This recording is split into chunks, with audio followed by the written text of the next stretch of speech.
So it's an interesting question that people ask. What's my purpose? What am I here for? What's the contribution that I can make? And you've heard us say already here today that when you manage to get yourself into this vortex so that you are perceiving whatever you're perceiving through the eyes of Source, that whatever you hold as your object of attention benefits just by your attention to it. Because in your strong connection with Source, when there's no split energy, you're more powerful than millions who are not.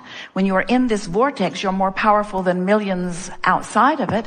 And whatever you hold as your object of attention, you evoke the very best from them. In other words, you match for the time of your attention their vortex relative to them. And so it's an extremely uplifting experience for them.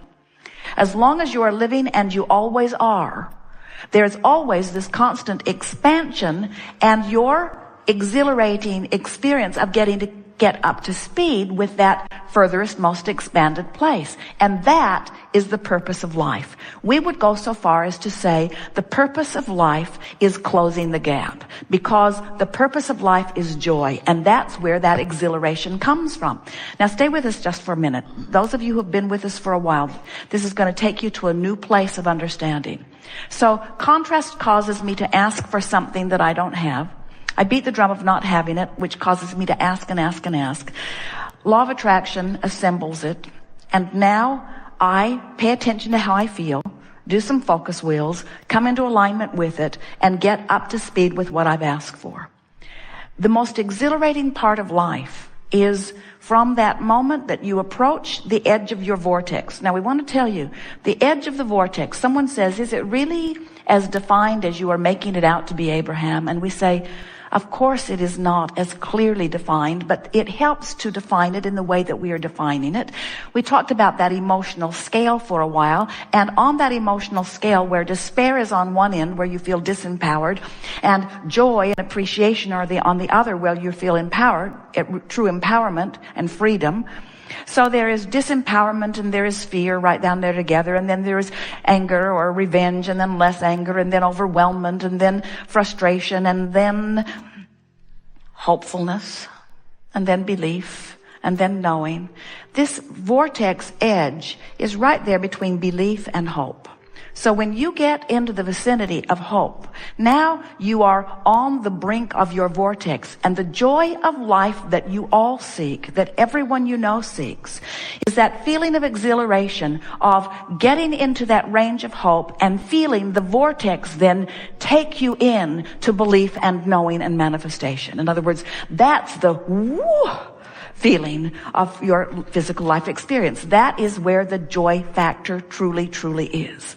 So if we can convince you that the purpose of your life is to have that exhilarating feeling of coming into alignment with who you are, the purpose of your life is joy. The purpose of your life is getting up to speed with who you are. But in order for there to be an expanded you to get up to speed with, there must be contrast that causes you to ask. So the triad of intentions are: the purpose of your life is joy. The basis of your life is freedom to explore this contrast.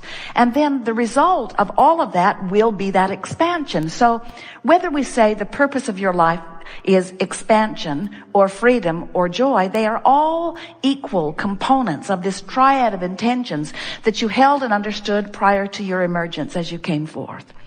None of you came to fix a broken world. You didn't see it as broken. None of you came to enlighten the world because you understood that it's an individual thing. You came for your own enlightenment. You came for your own alignment. You came selfishly wired, understanding that contrast would cause you to expand constantly, and that the greatest joy in your life would be to give birth to an expanded version of you and then to bring the rest of you up to speed with it. There is nothing in all of the universe that is more exhilarating than that.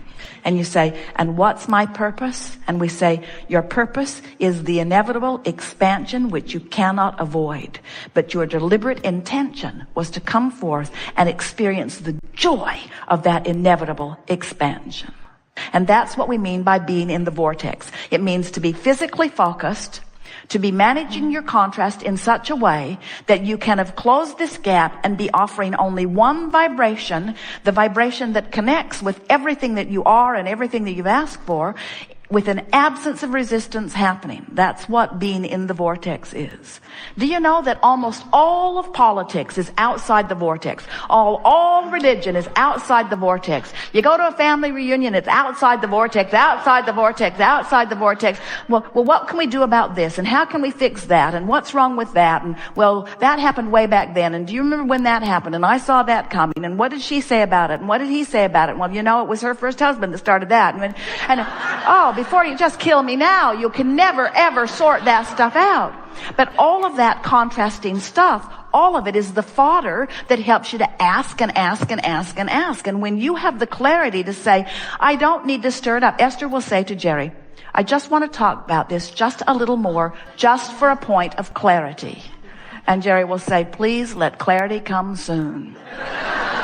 Because he clearly wanted to get in the vortex 20 minutes ago. He doesn't see the point of trying to sort it out anymore. In other words, you only have one thing to do. Once you feel some negative emotion, just stop and say to yourself, I know what I don't want. What is it that I do want? And then do anything and everything you can to get in the vortex.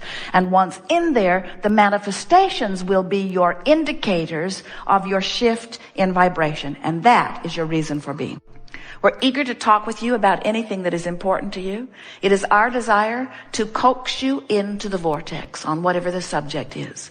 We have a whole bag of tricks to help you find your way in.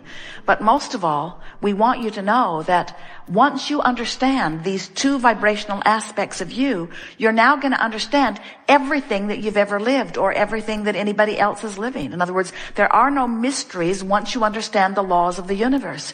And the laws of the universe are very simple. Law of attraction says that which is likened to itself is drawn.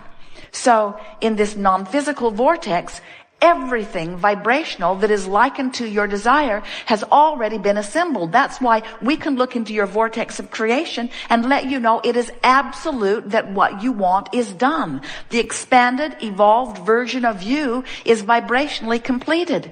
But then you say, but Abraham, I'm here in a physical body, in a physical world. I want manifestations around me. And we say, and they will come, but not until you cue yourself up vibrationally and become a match to the precursor of all creation. You've got to bring yourself vibrationally up to speed, and it is our promise to you that the physical trappings will show themselves to you. But there's one thing that we want to say to you. You didn't come for the physical trappings, and we're not trying to talk you out of them. We want you to have them. You came for the exhilaration of coming into alignment with you. You came in this body knowing that contrast would help you to expand. And you knew that once the expansion had taken place, that the sweetest ride of your life would be in the getting up to speed with that expansion. It's not just the getting of the stuff or the landing of the relationship or the deposit into your bank account of the dollars that you're seeking. It's not only the manifestation that is meant to give you those good feelings. It is the emotional alignment that is responsible for the good feelings. And if you can get this thing that we're going to say to you next, your life will be blissful from this point forward. If you can be happy in anticipation of what's coming, you'll be happy forevermore, and everything you want will come quickly. You have to look forward and be happy in anticipation of what's coming. Happy in anticipation of what's coming. Because when you're hopeful, you're on the brink of your vortex. And when you're on the brink of your vortex, it brings you in.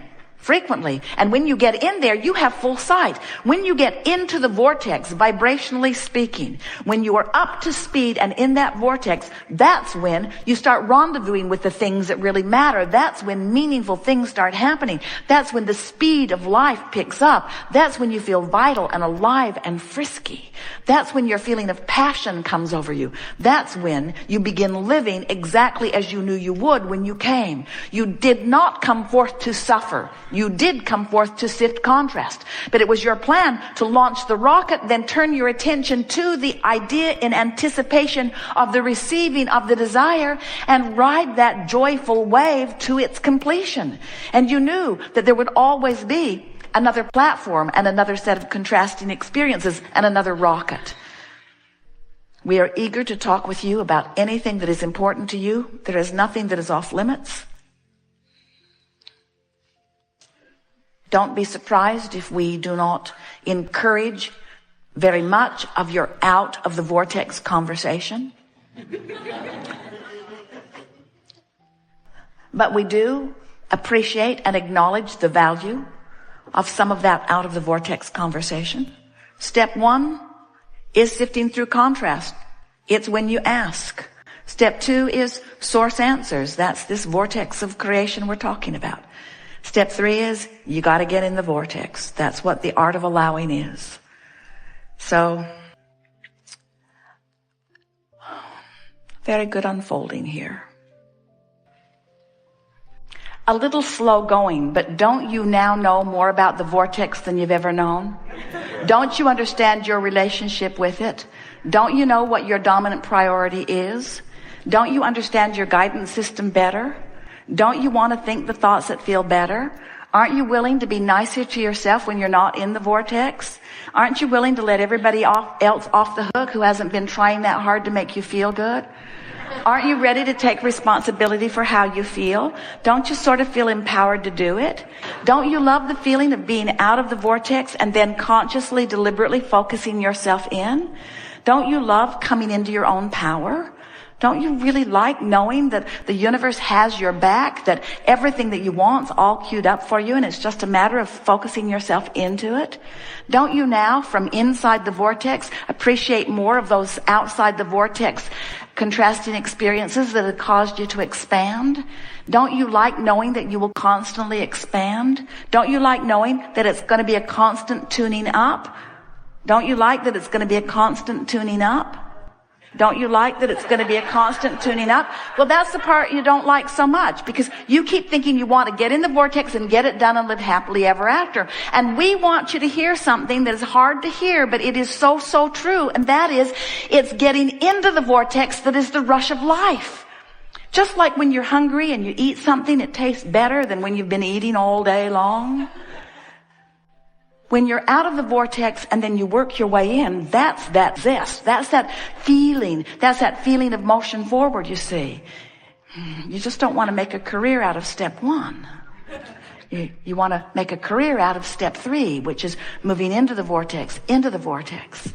And each time you're in there, then you can look at those people who you felt were responsible for your not being in, and now they look beautiful to you because they gave you the reason to expand, and in your moving into your expansion, you are thrilled with everyone involved. So you have this person, and they just harass you into expansion, expansion, expansion, expansion. But then you can't get your eyes off of them because they're just so in your face and so inappropriate. So the very person that caused your expansion is now the person you're using not to take your expansion, and that's why you're extra, extra mad at them. But when you're in the vortex, you'll be extra, extra appreciative of their having prodded you into expansion, and you're using your guidance and wisdom to now take your expansion.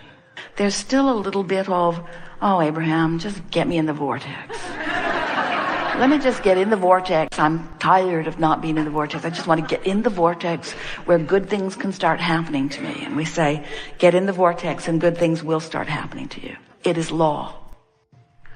We've enjoyed this interaction immensely. It is delicious to come together with those like you who are coming more and more, moment by moment, really, to know who you are. Today, we feel satisfaction. For these reasons, we have felt your willingness to focus for inordinate amounts of time, for the sheer purpose of understanding this vortex of creation that we've been talking about. It has been slow going here today. There was not much about it that was really fast moving.